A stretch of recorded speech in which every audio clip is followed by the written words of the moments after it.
Hello everybody and welcome to another garden update. So most of the lettuce, or all the lettuce except for this one, are gone now. It's been too cold too consistently for them, and they don't like the super cold. I'm surprised this one has still survived, to be honest, but he's doing okay, I guess. The arugula is still doing amazing and producing just tons and tons, too much to eat.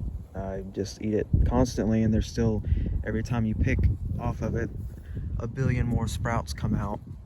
You can see in here, just whenever you cut one back, they just have, a ton more sprout out. And I'm just pleasantly surprised that these have lasted so long and just continued to produce so well. So I'm extremely happy with the arugula.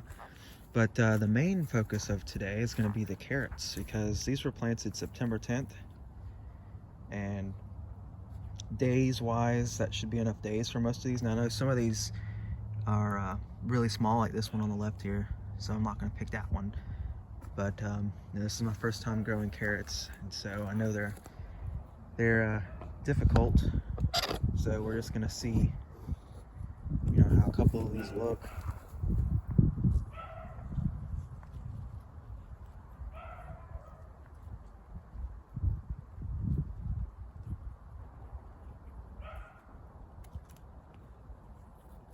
And he's a little baby, so you can see it there.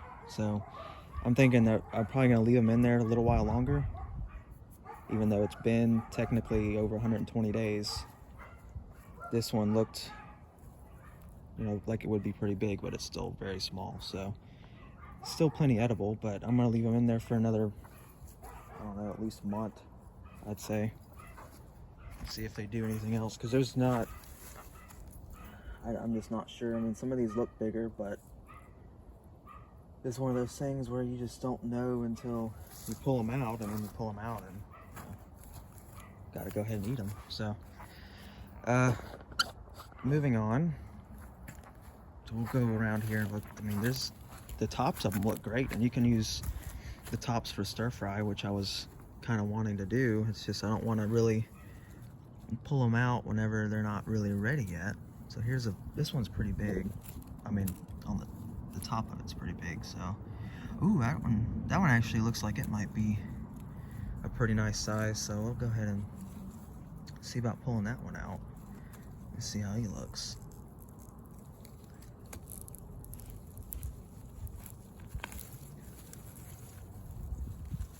Oh, there you go.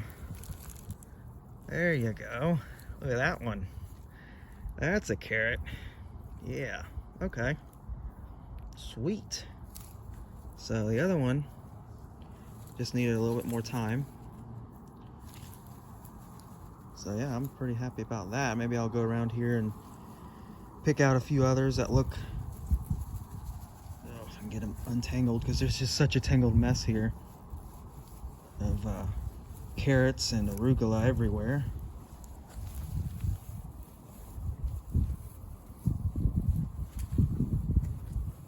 Hours later. There. So I'll go around off camera and look for some more that have a top that's this big. So you can see that the leaves, or the carrot top, is very big on this one, bigger than the other one. So that's what I will look for. So you got that one versus the baby. So it's a pretty big difference on the carrot top. So that'll be a pretty good indicator of which of these may be ready or not. So I'm happy with that one. I mean, that was a big one. So now we'll go around and look at what's kind of left over here. I've been slowly cleaning everything out. I've got some compost stuff here. This is the last of the lettuce that I removed, and so that'll be compost. This and this will be compost, because they had bok choy in them before. So I'll let that compost for a season to get ready for probably next winter and use it then. And then the Komatsu, they're all basically all going to seed. So that's what they look like when they're going to seed. So it is a little too cold for those. They don't like it.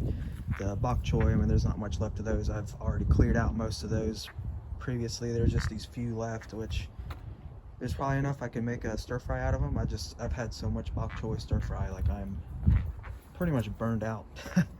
There's too many. A couple more of the Komatsu. Now these are looking kind of meh. So they're not really going to seed yet, but they're just not doing good. They're so small, and when the frost hit, I guess the smaller they are, the less frost tolerant. So those are looking pitiful. Same with the mustard. I mean, these came back really well from the first couple frosts, but they've died back more and more each time, and we've gotten another one. So the mustard, here's some more mustard over here, and they're doing okay, I'd say, but they don't appreciate the frost too much. They can survive it, but it kind of slows them down a lot, knocks them back, so they're not really producing nearly as much as they were before. And then the kale did okay in the frost, but surprisingly, I mean, this is supposed to be good down to 10 degrees or so, but they've lost several leaves from the cold frost we've gotten, down to the upper 20s. So I'm kind of surprised there that I clipped a bunch of leaves off this one, because they were really bad, and kind of like these, I just didn't get to this one yet. So like I said, I'm kind of surprised on that. The kale's supposed to be really cold tolerant, but yeah, no big deal. Those have not been super productive anyways this season. I'm guessing they probably need bigger pots. These are, I think, 2.5 gallon pots, and they probably just needed bigger pots. Even though that was the only one in that pot, it still hasn't gotten that big. And then we got the garlic, doing its garlic thing, chilling out, not really caring about it much. And we're back over here now. So that's it for the garden update. Or actually, I can show you the parsley's still doing well, and I've been trimming that thing like crazy because I've been eating a lot of it in salads and whatnot. And then the oregano's, he's doing good too. There's he's not too messed up from the frost. He's just really thick and tasty. And that's the ginger, which it's dormant now because it's too cold. So yep, that's the update for today, and I will probably have a seed video here very soon showing you all the seeds I've got for the spring, and it's a lot. So look forward to that, and I will catch you next time. Take care.